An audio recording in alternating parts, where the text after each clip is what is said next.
Naabo ang mahigit 100 bahay sa 3 barangay sa Pandacan sa Maynila. Daan-daang pamilya ang nasunugan na ninakawan pa umano. Tunghayan sa aking pagtutok. Dahil magkakadikit at gawa sa like materials ang karamihan sa mga bahay, mabilis na gumapang ang apoy.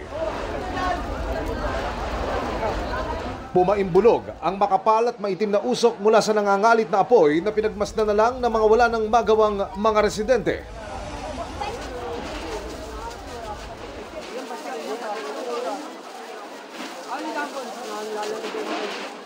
Nang humupa ang sunog at maging klaro sa usok ang paligid, tumambad ang mga istrukturang nasunog. Daan-daang pamilya ang nawala ng tirahan. Nung nagising ako, ang laki na ng apoy. Okay. Hindi na maawat ng tao. Binalikan pa ni Mang Francisco ang kanilang bahay para sana isalba pa ang ilang kasangkapan, pero Nanakaw pa nga yung TV ko eh. nanakawan pa ho kayo. Oo. Nawala yung TV ko, 55 inches.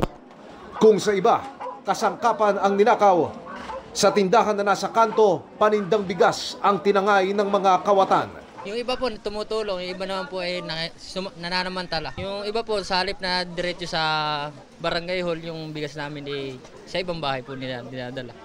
Ang 3 palapag na tirahan naman ni Aling Josephine, ito na lang ang natira. Ito hong kinatatayuan natin, anong bahagi ho ng bahay nyo ito? Ano po to, first floor? Ito ang tulugan o sala?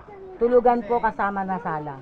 Gaya ng iba, humihingi siya ng tulong ngayon. Sana matulungan kami kahit paano, pang paano man lang para may matulugan yung mga bata, mga anak ko.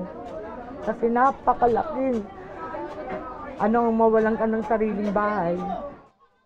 Mga kapuso, sa loob lamang ng ilang oras, 3 barangay ang agad na naapektuhan ng sunog. Sumiklab ito pasado alas 4 ng madaling araw kanina ayon po sa investigasyon ng Bureau of Fire Protection. Pasado 1:30 ng hapon ngayon, muli po nagsibalikan ng mga residente sa fire scene sa pag-asang mayroon pa silang makukuhang mapakikinabangan. Ang kanilang panawagan sa Manila City Hall, pinansyal na tulong, pagkain at mga construction materials sa lalong madaling panahon.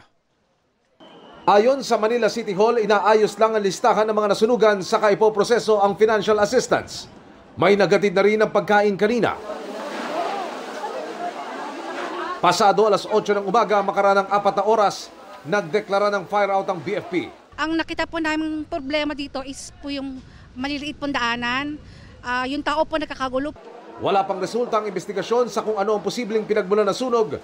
Nanawagan naman ng BFP sa publiko na kada may emergency, unahin munang mag-report sa mga otoridad bago ang lahat. Ayun po yung isa nakikita kong problema, sir. Magbi-video muna, sir. Magla-live muna, sir, bago po tumawag sa bumbero. Dapat pong gawin, pag may alarma pong ganito, lalo po pag mga fire-prone areas po, tawagan niyo po muna ang bumbero.